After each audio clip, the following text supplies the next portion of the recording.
Hello everyone, welcome to SMS College of Technology. Today we are going to learn Unit 1 Introduction to Object Oriented Programming using Java. In this video, we will understand the basic OOPS concept such as class, object, inheritance, polymorphism, abstraction, and encapsulation. Let's get started. Next one, what is OOPS? In overview of OOPS, OOPS stands for Object-Oriented Programming System. It is a programming approach where software is designed using object instead of only function and logic. Each object represents a real-world entity and contain both the data and behavior.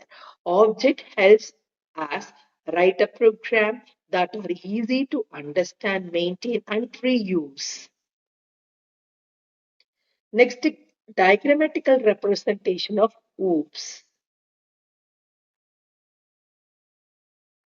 In OOPS, that is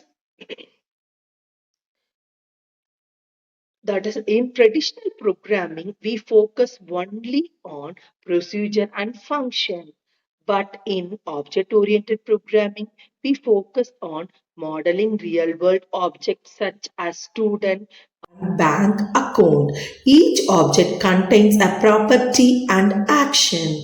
This makes large programs more structured and organized.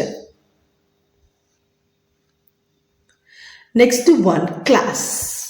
What is class? A class is a blueprint or template for creating an object. It defines the properties, also called attributes, and behavior called methods. For example, a class called car may have attribute like color and speed and method like start and stop. The class itself do not represent a real object, but it defines how object should behave.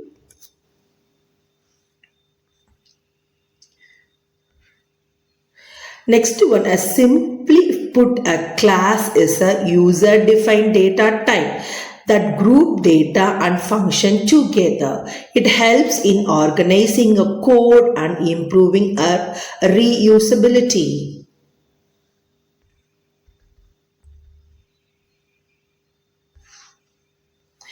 Next one, that is an object. Object is a instead of class.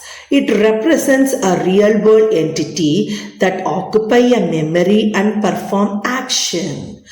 If the car is a class, then the specific car like a red BMW is an object. Objects interact with each other in an object-oriented programming.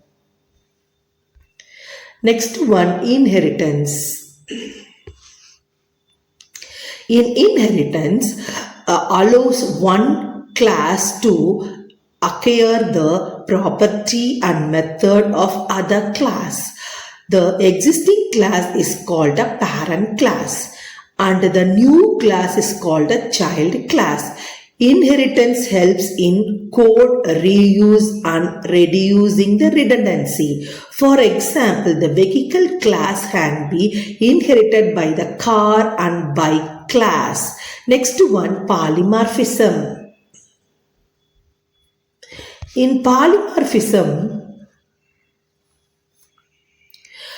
means one name many forms. It allows the same methods or operation to behave differently based on the object. For example, the method called draw may draw a circle, rectangle or triangle represents on an object used. Next one, abstraction. In abstraction, means hiding the unnecessary detailed and showing only essential information. It helps user focus on what an object does rather than how it do it. For example, when you drive a car, only one use the steering and pedals without knowing the internal engine working. Next one, encapsulation. In encapsulation means wrapping a data and methods together into a single unit. It protect data from unauthorized access and improve a security. In Java, encapsulation is achieved using a private variable and public methods. Next one, a question solved. How to solve the question means,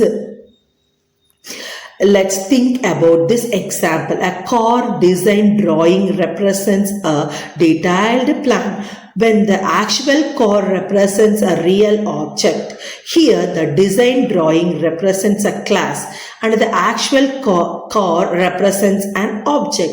This helps us understand a relationship between class and object. Next one, a mind map. In a mind map, summarizing all the OOPS concept we learned today. Thank you.